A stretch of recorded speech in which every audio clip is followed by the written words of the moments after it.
जय श्री राम। हर हर महादेव। नमस्कार, आपका स्वागत है आपके अपने चैनल में। दोस्तों, वीडियो शुरू करने से पहले आपसे अनुरोध है कि चैनल को सब्सक्राइब कर ले और नोटिफिकेशन की घंटी को दबा ले, ताकि जब भी हम कोई जानकारी भरी वीडियो डालें तो आपको उसकी जानकारी मिल सके।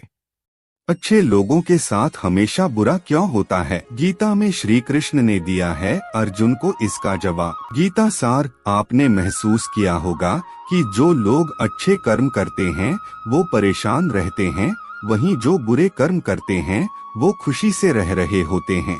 अच्छे कर्म करने वाले परेशान होते हैं कि आखिर उन्हें इतनी परीक्षा क्यों देनी पड़ रही है, जबकि जो अधर्म की राह में हैं वो खुश हैं और जिंदगी का लुत्फ उठा रहे हैं। अगर आपके मन में भी ये सवाल आया है तो आज हम आपको इसका जवाब देंगे, लेकिन उससे पहले वीडियो को लाइक करके चैनल को सब्सक्राइब जरूर कर ले।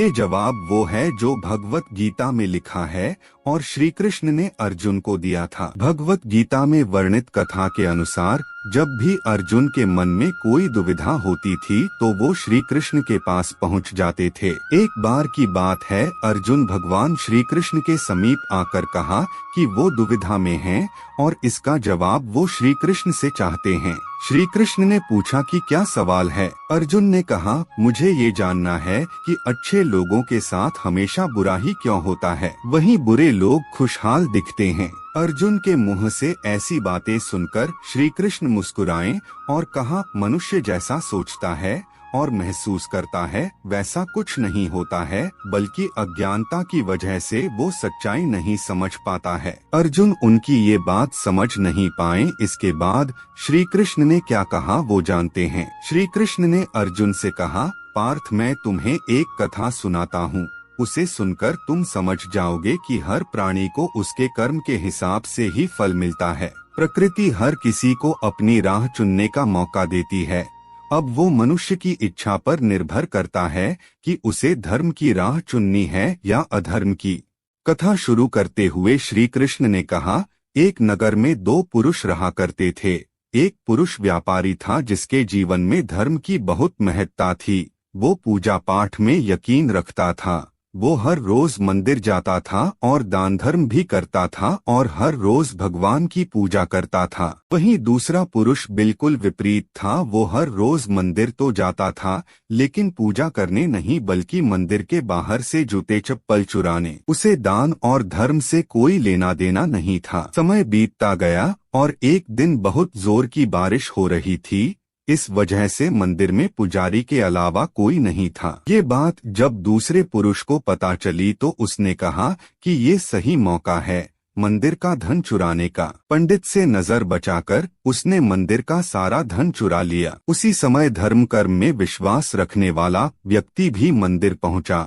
दुर्भाग्य से मंदिर के पुजारी ने उसे ही चोर समझ लिया और चिल्लाने लगे। वहां लोग एकत्र हो गए और उसे बहुत मारा। इसी तरह वो बचते बचाते वहां से निकला तो दुर्भाग्य ने उसका साथ वहां भी नहीं छोड़ा। मंदिर के बाहर वो एक गाड़ी से टकरा गया और घायल हो गया। फिर वो व्यापारी लंगड़ाते हुए घर जाने लगा तो रास्ते में उसकी मुलाकात उस पुरुष से हुई जिसने मंदिर से धन चुराया था। उसने कहा, आज तो मेरी किस्मत चमक गई, एक साथ इतना सारा धन मिल गया। ये सब देखकर उसे बहुत बुरा लगा और उसने अपने घर से भगवान की सारी तस्वीरें निकाल दी। कुछ सालों बाद दोनों की पुरुषों की मृत्यु हो गई। मरने के बाद जब दोनों यमराज की सभा में पहुंचे और भले पुरुष ने दूसरे व्यक्ति को देखा तो उसे बहुत गुस्सा आया। उसने क्रोधित होकर यमराज से पूछ ही लिया, मैं तो हमेशा अच्छे कर्म करता था, दान में विश्वास रखता था, उसके बदले जीवन भर मुझे अपमान और दर्द ही मिला और इस व्यक्ति को नोटों से भरी पोटली। आखिर ऐसा भेदभाव क्यों? इस पर यमराज ने कहा, पुत्र, तुम गलत समझ रहे हो। जिस दिन तुम्हारी गाड़ी से टक्कर हुई थी वो दिन तुम्हारे जीवन का आखिरी दिन था, परंतु तुम्हारे अच्छे कर्मों की वजह से तुम्हारी मौत सिर्फ एक छोटी से चोट में बदल गई। तुम इस दुष्ट व्यक्ति के बारे में जानना चाहते हो? दरअसल इसके भाग्य में राजयोग था, मगर इसके कुकर्मों और अधर्म की वजह से वो सिर्फ एक छोटी सी धन की पोटली में बदल गया। कथा सुनाने के बाद श्री कृष्ण अर्जुन से कहते हैं, पार्थ, क्या अब तुम्हें तुम्हारे सवाल का जवाब मिल गया? ऐसा सोचना कि भगवान तुम्हारे कर्मों को नजरअंदाज कर रहे हैं, ये बिल्कुल भी सत्य नहीं है। भगवान हमें कब क्या किस रूप में दे रहा है, मनुष्य को समझ में नहीं आता है। अगर आप अच्छे कर्म करते रहें तो भगवान की कृपा हमेशा बनी रहती है। इसलिए अपने अच्छे कर्मों को बदलना नहीं चाहिए, क्योंकि उसका फल हमें इसी जीवन में मिलता है। इसलिए मनुष्य का फर्ज है कि वो हमेशा अच्छे कर्म करते रहें, क्योंकि श्री कृष्ण ने गीता में भी बताया है कि किसी के द्वारा किया गया कर्म बेकार नहीं जाता है, चाहे वो अच्छा हो या बुरा। धन्यवाद। अगर आपको ये जानकारी पसंद आई तो वीडियो को लाइक जरूर करें। साथ ही कमेंट में जय श्री राम हर हर महादेव लिखना ना भूलें। ऐसी महत्वपूर्ण जानकारी वाले वीडियो देखने के लिए चैनल को सब्सक्राइब करें। धन्यवाद।